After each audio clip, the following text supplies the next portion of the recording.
Écoute Philippe, si le temps est compté, vu qu'au début c'est l'introduction. Écoute, je te laisse démarrer. Tu as un petit compteur qui t'indique le temps qui reste. Le temps est à toi. Parfait. Eh bien, bonjour à tous. Je me présente, Guillaume Tostivin, directeur associé de Urban Gaming, une société qui a été créée il y a 9 ans sur le thème de la gamification. Et je vais vous proposer un petit voyage dans ce domaine avec pourquoi la gamification, qu'est-ce qu'un collectif, un engagement collectif, comment obtenir un engagement individuel, quel point de vigilance également et quelques exemples de jeux RH en moins de 25 minutes. Top partie. Alors, Urban Gaming, qui sommes-nous ? Nous sommes donc au stand A22. Nous sommes une agence de gamification collective travaillant dans l'événementiel, c'est-à-dire qu'on vient du monde du team building et nous avons été les premiers il y a 9 ans à imaginer des jeux sur ce petit support que sont les tablettes tactiles. Et donc nous disposons pour pouvoir faire de la gamification nos propres ressources, c'est-à-dire que nous avons les développeurs, les chefs de projet contenu, les animateurs, les consultants. Tout ça pour réaliser des animations sur mesure. Nous avons aussi des jeux génériques, mais surtout, on a conçu une méthodologie d'accompagnement sur mesure pour faire vos jeux collectifs et innovants. Notre raison d'être, créer des expériences, et on espère que c'est celle que vous allez vivre, qui réinvente l'engagement collectif. Rapidement, quelques chiffres. On fait à peu près 400 opérations maintenant par an. Au moment où je parle, il y en a 3 qui se finissent. Pour l'instant, tout va bien. Mais vraiment, donc c'est presque plus d'une par jour. On a fait 45 programmes jeux personnalisés et 23 kits escape game. On va y revenir dessus. C'est vrai que l'escape game, depuis quelques années, est très porteur. Et on s'appuie vraiment sur ce dispositif pour faire des jeux sur mesure. Donc, une de nos grandes forces, c'est la personnalisation. Notre approche est vraiment globale, c'est-à-dire qu'on a aussi bien l'innovation donc avec nos développeurs, nos game designers qui ne sont pas forcément issus du monde du jeu vidéo, c'est différents profils, mais c'est sûr qu'ils sont capables de transformer n'importe quel contenu en jeu, l'accompagnement avec des commerciaux et des chefs de projet et des game mastering, c'est-à-dire l'animation, des consultants, des facilitateurs. Donc vraiment de A à Z pour un jeu présentiel, collectif, de 10 jusqu'à 1000 personnes. Notre record a été 1050 personnes en simultané. Alors rapidement, il faut quand même un peu préciser pourquoi la gamification. J'aime bien revenir dessus. Quand on parle gamification, on en a parlé un petit peu pas mal, même juste avec l'intervention d'avance, et on pense souvent jeux vidéo. On pense souvent applications qu'on a sur son téléphone ou autre pour pouvoir jouer à un jeu, et c'est souvent en mode individuel. Sauf que nous, notre approche est plutôt de s'inspirer des jeux de société qui sont connus depuis la nuit des temps et que ça soit là où on peut voir des dés, on peut voir les échecs. C'est quelque chose sur lequel tout le monde a forcément joué à un jeu de société et beaucoup plus sur le collectif. Pourquoi ? Je vais vous expliquer justement cela. La gamification en tant que telle, pour nous, c'est vraiment un langage qui permet de communiquer et d'interagir. N'importe quel apprenant, une fois qu'il est en situation de jeu, va être engagé. Et clairement, aujourd'hui, c'est vraiment un des challenges que vous avez, que ce soit en formation, d'avoir des apprenants engagés qui puissent vraiment interagir. L'autre chose, c'est que c'est un langage qui est universel. On a pu avoir l'espéranto, certes, ça n'a pas forcément trop abouti, mais là, la gamification, tout le monde a au moins joué une fois dans sa vie, et un peu partout dans le monde. Donc c'est quand même une chance, un dénominateur commun qui est assez inespéré. De plus, ça a été expérimenté qu'on ait été tout petit ou je dirais qu'on ait plus de 60 ans, 70 ans. Donc pour mixer une activité qui puisse réunir la génération X, Y, Z avec la génération S, T, Q, R ou plus, eh bien, il n'y a pas mieux pour pouvoir le faire. Quand je dis universel, même les animaux jouent. C'est-à-dire que un chat avec une pelote de laine, des dauphins qui s'envoient des bulles d'eau, ça montre que c'est véritablement global. Ensuite, ce qui est super avec la gamification, c'est qu'on a différentes échelles. On peut faire quelque chose de très basique, du Shifumi, à quelque chose de très complexe, avec des règles de stratégie ou autres, et faire des jeux qui durent plusieurs heures. Donc ça, différentes échelles qui sont particulièrement intéressantes. Et enfin, le sujet, c'est qu'il faut poser un cadre. Quelles sont les règles du jeu en tant que tel, et surtout, c'est qu'est-ce qu'on gagne, quelles sont les gratifications, quels sont les bonus, quelles sont les récompenses qu'on peut avoir. Et ça, c'est particulièrement important. Voilà par rapport à ce que je voulais dire sur la gamification. Oula, excusez-moi, pardon. Je crois que j'ai un appel. Allô ? Oula, j'ai un appel. Oui, allô, Urban Gaming ? Oui, si. C'est votre ami Merlock, le fameux détective. Merlock, ouais. Je suis désolé de vous déranger, mais quelque chose vient de se passer. Non. Laissez la théorie pour plus tard. Vous avez entendu parler de la Vénus de Vinci. Oui, dans les journaux. La dernière œuvre du génie qu'on allait enfin dévoiler au grand public. Exactement. Elle n'est pas encore sortie dans la presse, mais elle a disparu. Non. Comment ça peut se passer? Tous les services de la police sont dessus. Ils m'ont contacté et comme je sais que vous connaissez la ville par cœur, j'ai besoin de votre aide. D'accord. Je vous entends mal. Oui. Ne bougez pas. Bah oui, on vous entend. Là, je suis en conférence. Non, franchement, Merloc. Guillaume, on arrête tout.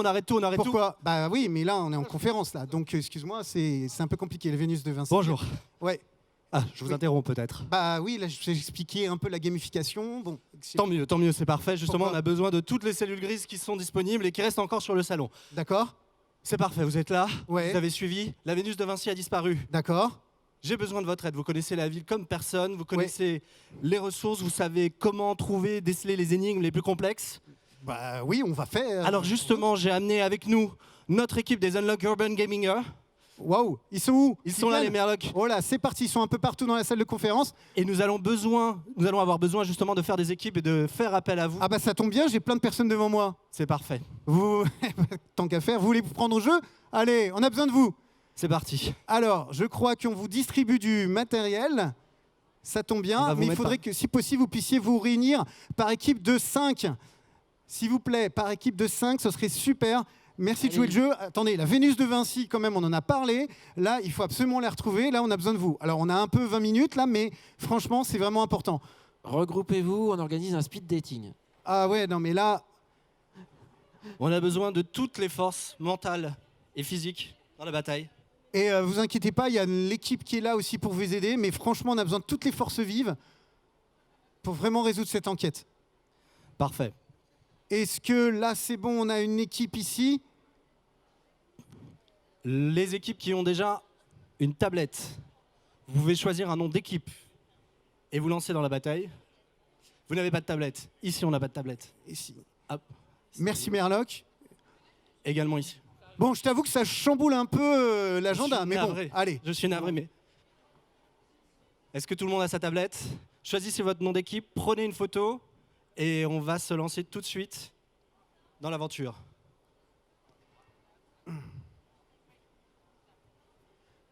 Merci de vous prendre au jeu. Un petit selfie et c'est parti. Je crois que la première étape va être de constituer vraiment l'équipe. C'est ça, Merloc? C'est exactement ça. Une fois qu'on a une équipe de 5, 6 personnes, vous allez pouvoir vous donner un nom. Ensuite, vous lancer dans une petite photo d'équipe. Et là, vous allez trouver dans le sac un fichier avec les différents profils, mais vous allez suivre avant tout les instructions de la tablette. Allez-y, n'hésitez pas à regarder dans le sac, le petit sac. Voilà. C'est bizarre, ça me rappelle les formats un peu d'escape game, autres, tout ce qu'on peut avoir. C'est fou, ça. Voilà. Un petit peu de fouille. Et ce qui va nous intéresser, c'est cette fiche de profil dans un premier temps, où vous avez chacun un profil d'enquêteur. Ah oui, bah, parce que qui dit une bonne équipe, il faut avoir une diversité des compétences, une diversité des profils. Et donc là-dessus, il faut arriver à trouver le bon. Chaque enquêteur va pouvoir apporter sa patte à tous les coups. J'improvise, mais je pense que c'est l'objet.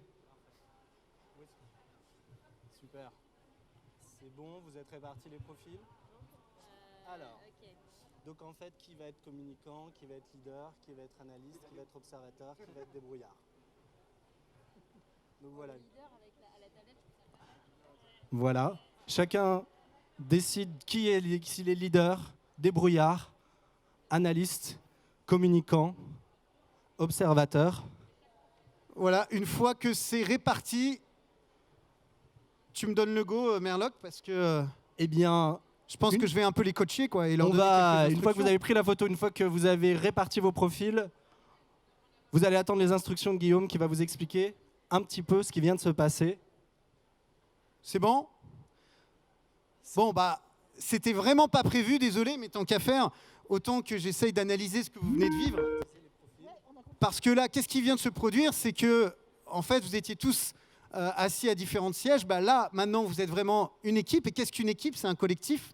C'est des membres qui se connaissent ou pas, parfois. C'est le cas dans des formations, dans du team building, dans des conventions, des séminaires, dans le fait qu'il y a un cadre ou pas. Là, en l'occurrence, on est dans une conférence, dans une réunion, avec un objectif commun ou non. Là, vous allez avoir cet objectif de pouvoir retrouver la Vénus de Vinci, de ce que je comprends bien, Merloc. C'est exactement ça, Guillaume. Et dans un environnement propice à interagir, puisque là, on vous a fourni du matériel. Là, vous êtes véritablement un peu engagé. Donc, c'est parfait. Donc, concrètement, pourquoi un collectif? Pourquoi vous êtes un peu assemblés? C'est un peu vous, là, ici. C'est-à-dire que vous avez chacun vos compétences, vos intelligences, vos visions,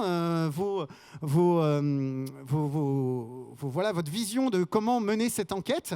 Mais ce qui est important, c'est l'achievement que vous allez pouvoir faire. C'est ça, ce sur quoi il va falloir viser. C'est tous ensemble pouvoir retrouver la Vénus de Vinci. On démultiplie les chances en faisant plusieurs équipes, mais c'est véritablement un collectif, une équipe. Ça permet d'arriver à ça, un résultat tangible qui va être de retrouver la Vénus. Donc, si vous êtes d'accord, après avoir vu cette partie théorie, on repasse. Allez, vous pouvez cette fois reprendre le jeu. Merloc, c'est à toi. C'est justement, alors, tous ceux qui sont sur ma magnifique photo de profil peuvent cliquer sur le livre et continuer. Et là, vous allez devoir scanner, pour ceux qui ont cette dernière image, vous allez cliquer sur l'icône rose en bas à droite et scanner la fiche de profil enquêteur que vous avez pour poursuivre la recherche de la Vénus. Alors, vous cliquez. Surtout, si vous avez un problème, n'hésitez pas à lever la main. Je pense qu'on est tous là pour pouvoir vous aider. Et vous scannez du coup ce profil enquêteur. On est là pour que vous puissiez réussir à travers ce jeu. Et là, vous cliquez sur le livre. Voilà. Et là, vous pouvez scanner donc, la fiche profil pour passer à la suite. Et ensuite, vous pouvez lire les instructions.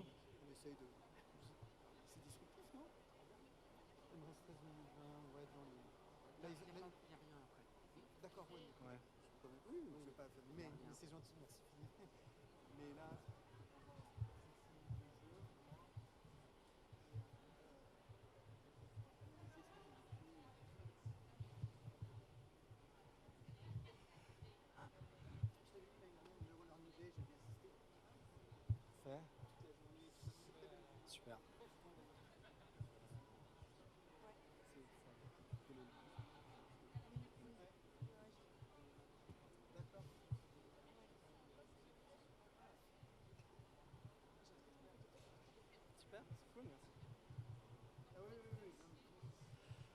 Tout va bien, Merloc?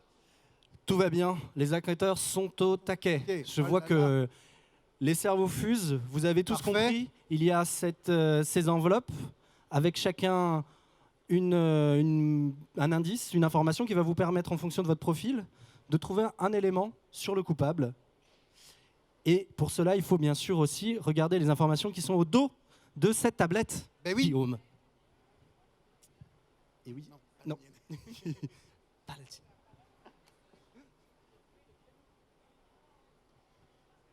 Oui, parce que je vois que tout est fait avec cette tablette.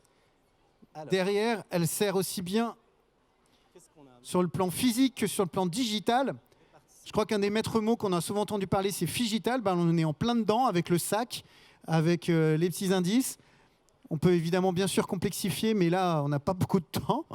Mais le digital plus le physique, ça nous permet d'avoir le Figital.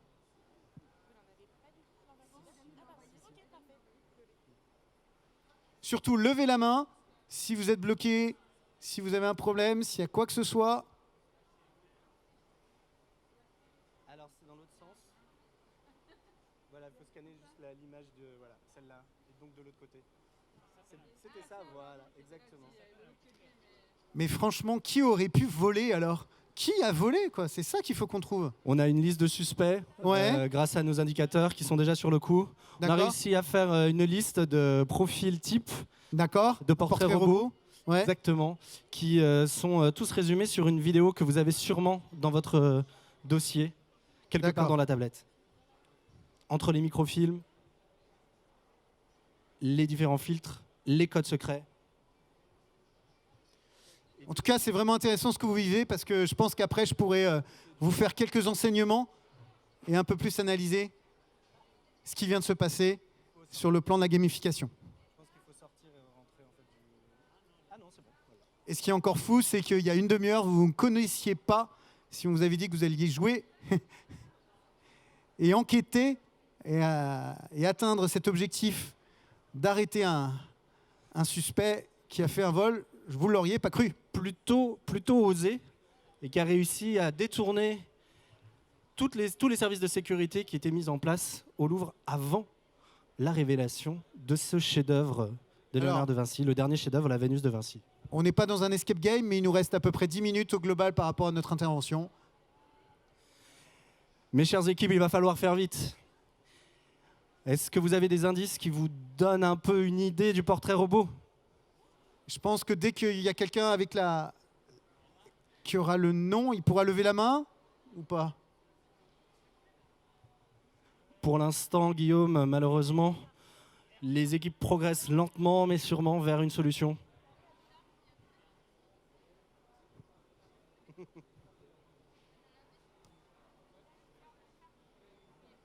Et vous avez au dos de la tablette, donc du coup, voilà, vous avez...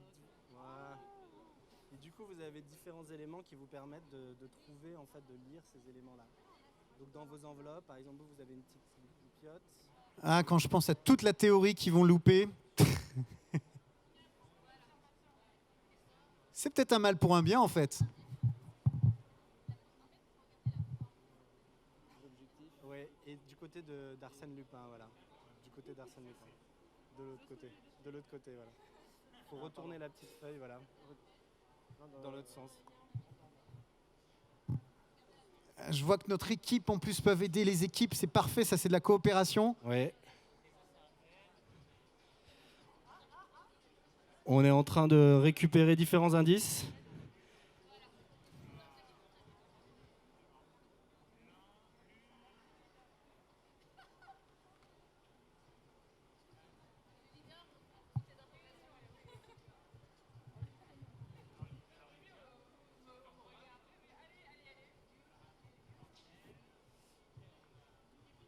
Suspense, mais qui est ce fameux suspect? Est-ce qu'une équipe... Ah, il y a quelqu'un qui lève la main, il y a une équipe là-bas. Je crois que j'entends. À droite. Oui. D'accord. Et alors du coup, vous pouvez rentrer la... Ouais. Et du coup, vous pouvez rentrer la réponse. Voilà. Est-ce que quelqu'un a trouvé le nom du coupable? Ah. Oui. Et alors du coup, rentrez-le dans la tablette. Ah, mais vous aviez déjà trouvé? Ils ont déjà trouvé, ils sont rapides. Bon alors, Guillaume, je crois qu'on a... Oui, Merloc. Deux. Oui. Oui. Ah, vous êtes sorti, c'est pas grave. Il m'applaudit. Oui, Merloc, des nouvelles du front? Mais oui, des nouvelles du front, parce que en fait, on a déjà 1, 2, 3 équipes qui ont trouvé C'est vrai le coupable. Mais oui, Non. on est sauvés, c'est bon. 3 sur 6 sur 7, c'est bon. Bravo. On peut vous applaudir déjà. Ah oui, bravo bravo à tous. Parce que ce que vous avez fait, c'est pas facile. Vous êtes tous mis ensemble, vous avez bravé l'inconnu. Et l'inconnu, c'est la personne qui est assise à côté de vous. Voilà. Et bravo pour ceux et celles qui ont trouvé le coupable. Ok, Merloc, si tu es d'accord, je vais un tout petit peu enchaîner pour donner quelques éléments par rapport à ce que vous venez de vivre. Oui, j'ai un vol pour un autre mystère dans un autre pays, donc on va remballer avec mon équipe d'enquêteurs et puis je te laisse finir. Ça marche, super. Merci à tous d'avoir effectivement joué, d'avoir joué le jeu. Encore une fois, ça c'est super parce que ça montre que vous avez été un collectif, vous avez eu un engagement. Ce que je voulais juste analyser, c'est que dès qu'il y a une équipe, il y a une force en mouvement. Vous avez du coup une identité parce que vous avez cet objectif et donc cette réalisation commune. Et indirectement, qu'on le veuille ou non, vous avez créé cette intelligence, une intelligence collective qui a été créée. Et ce qui est intéressant, c'est derrière Nous, on a une théorie chez Urban Gaming qui nous appuie beaucoup, qui se traduit dans tous nos jeux, c'est la théorie des intelligences multiples. C'est une théorie de Howard Gardner qui peut se vérifier dans les jeux de société, dans les escape rooms. C'est qu'en fait, chaque individu dispose de différents types d'intelligence. Il y en a 7 ou 8, logico-mathématiques, visuel-spatial, musico-rythmique, verbal-linguistique, je vous laisse lire. On a tous ces intelligences ancrées au fond de nous. Et selon l'éducation, selon les activités, si vous avez fait scout, si vous avez fait conservatoire ou autre, elles sont plus ou moins développées pour vous permettre de faire telle ou telle action. Et lorsque on fait un jeu en tant que tel, et ça vous est déjà arrivé, peut-être si on fait un escape game, de bugger complètement sur un anagramme, mais pas votre voisin, ou de déchiffrer par contre vous un code Morse en 2 secondes et pas votre voisin. C'est exactement ça. Et nous, actuellement, on mène un véritable projet de recherche d'ailleurs sur la théorie des intelligences multiples, parce qu'elle est... admise par tout le monde, mais pas encore véritablement prouvée scientifiquement. Mais on crée vraiment avec des étudiants des équipes où on va mixer ces différentes intelligences pour vérifier comme quoi que l'engagement est beaucoup plus fort. Donc, de l'intelligence individuelle, vous pouvez arriver à une intelligence collective beaucoup plus forte. Donc ça nous drive énormément quand on conçoit les jeux, parce que chaque jeu, on va mettre, ce qui est important, c'est la diversité. Diversité des mécaniques de jeu, c'est ce qu'on a essayé de faire avec les différentes mécaniques de jeu qui étaient différentes. Diversité des supports avec le physique et avec le digital, parce qu'il y a une diversité des apprenants. Et ça, c'est vraiment clé. Et le but, c'est d'avoir un véritable équilibre pour que chacun puisse se retrouver et avoir son moment. Pourquoi ? Parce que de cette manière-là, on va avoir un engagement individuel. Si un jeu est bon et suffisamment bien dosé, bien équilibré, qu'est-ce qui va se passer ? Il va y avoir donc l'énigme avec résolution. La personne qui a une intelligence un petit peu plus forte sur telle ou telle intelligence, eh bien, elle va être ciblée. Il va y avoir la mobilisation de ses compétences et on va avoir le fameux effet dopamine. Le dopamine, vous savez, c'est la petite hormone qui procure beaucoup de plaisir quand justement elle est sécrétée par notre cher cerveau, et du coup cet effet dopamine, automatiquement vous êtes beaucoup plus engagé. C'est ce qui se passe quand vous avez la bonne réponse lors d'un trivial poursuite. C'est ce qui se passe quand effectivement vous trouvez un super mot au Scrabble ou autre. C'est cet effet de dopamine qu'il faut rechercher. Pourquoi ? Parce que qu'est-ce qui se passe quand vous avez cet effet-là ? Et ben, automatiquement vous avez de l'émotion qui se crée, il y a la récompense de l'effort dans le collectif, vous avez votre moment un peu Warhol, et vous êtes dans le jeu, vous êtes impliqué. Donc ça, plus émotion, plus expérience, on a du coup un ancrage expérientiel individuel. Aujourd'hui, sur le salon, on parle beaucoup d'ancrage mémoriel avec le mobile learning et quoi que ce soit. Nous, on croit à l'ancrage expérientiel. Notre but aujourd'hui avec cet atelier, c'était que vous ayez cette expérience. Bien sûr, en 20 minutes, c'est compliqué, mais au sein d'Urban Gaming, on fait beaucoup de jeux orienter expérience sur toutes les différentes thématiques en suivant ce cheminement. Alors, vous allez me dire, oui, c'est bien d'avoir le côté dopamine, il faut avoir aussi quand même quelques vigilances, et ça, on y travaille aussi, c'est qu'il faut éviter d'avoir l'effet adrénaline. C'est-à-dire que quand, effectivement, on joue trop, ou le côté daily gamer, eh bien, forcément, ça imprime plus, ou on va plus penser à jouer qu'à apprendre. Donc, le dosage est encore une fois très important. Équilibre entre les supports, les intelligences et les mécaniques employées. Donc c'est vraiment comme une recette, avoir les bons ingrédients qui soient bien mobilisés. C'est pour ça qu'on a inventé ce métier de game designer. On a une équipe de 5 game designers à temps plein qui sont capables de créer des jeux qui vont véritablement équilibrer en fonction de vous, ce que vous voulez, quel type de soft skills, quel type de support ou autre pour pouvoir faire le jeu qui vous correspond. Chaque apprenant est unique, ça il faut s'en rendre compte aussi. Donc dans les 10 prochaines années, il va y encore avoir beaucoup de choses, un champ des possibles énorme, mais c'est encore une fois le but du collectif va permettre au moins d'avoir cet ancrage individuel. Enfin, rapidement, votre jeu de A à Z, c'est ce que je vous disais. L'expertise, on l'a sur la partie gamification. On fait beaucoup de jeux. On a industrialisé en prenant beaucoup de mécaniques de jeu. La diversité, l'adaptabilité. Tous nos jeux sont adaptables, que ça soit ici dans une salle de réunion, sur une plateforme pétrolière, sur n'importe quel endroit, parce qu'on je dirais à l'extérieur, à l'intérieur, puisque encore une fois, on vient du monde du team building. On était spécialisé dans tout ce qui est jeu en ville. La scalabilité, ça c'est aussi important, c'est-à-dire qu'aujourd'hui, on a cette notion de kit, c'est-à-dire que les jeux sont kitifiés avec tablette, escape box, escape bag. Vous choisissez quel type de support vous voulez avoir et on est capable d'avoir une approche en mode train the trainer, c'est-à-dire que vous nous demandez un jeu, on est capable d'animer la première, deuxième session. Vous nous dites, là, nos équipes sont intéressées pour pouvoir déployer le jeu. On vous aide à le déployer. Et la pérennité avec la maintenance, 1 an, 2 ans, 3 ans. Les offres qu'on fait, on fait des programmes onboarding sur mesure, intégration de nouveaux collaborateurs. On intervient notamment sur la aussi partie déménagement. Change management, bien sûr, conduite du changement. Skills, on nous demande beaucoup de jeux sur du skilling et du reskilling. Empowerment, pour responsabiliser les collaborateurs et sensibilisation. Concrètement, ça donne quoi? C'est des jeux génériques, là vous voyez. On a un jeu qui s'appuie sur Change Booster, qui est sur la conduite du changement, inspiré par John Cotter. Un jeu de gestion de crise, un jeu lié à la coopération. Vous voyez tous nos noms des différents jeux. Vous pouvez les retrouver sur notre site internet et bien sûr sur notre stand A22, puisque nous, on est ici sur le salon. Des jeux de sensibilisation à la RGPD, à la loi Sapin 2. Vous n'imaginez pas le nombre de sujets qu'on nous demande de gamifier. C'est-à-dire un sujet PowerPoint descendant de 150 slides. Nous, on adore le gamifier. En termes de challenge, on est capable de le faire en 1 mois, grosso modo, parce qu'on a toute la méthodologie pour pouvoir le faire. 12 à 15 jours hommes pour cela. Et enfin... La réforme des retraites aussi, ça se gamifie, ça? Non, pas encore. Et j'anticipe en termes de... Parce que tu posais la question par rapport aux autres intervenants, sur la notion de budget, pour vous en donner, nous, les jeux en tant que tels, comme c'est sur du présentiel, c'est vrai que on ne parle pas de dizaines ou centaines de milliers d'euros en tant que tel. Un jeu 100% personnalisé, de A à Z sur une thématique, déjà, donc on est capable de le faire en 1 mois, 1 mois et demi, et c'est entre 8 à 12 000 euros. Voilà. Donc relativement raisonnable, on n'est pas dans les 50 000, les 70 000 ou autres.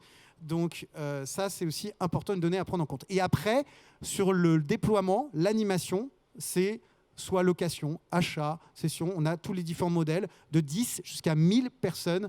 Encore une fois, 1000 personnes en simultané, on est capable de le faire.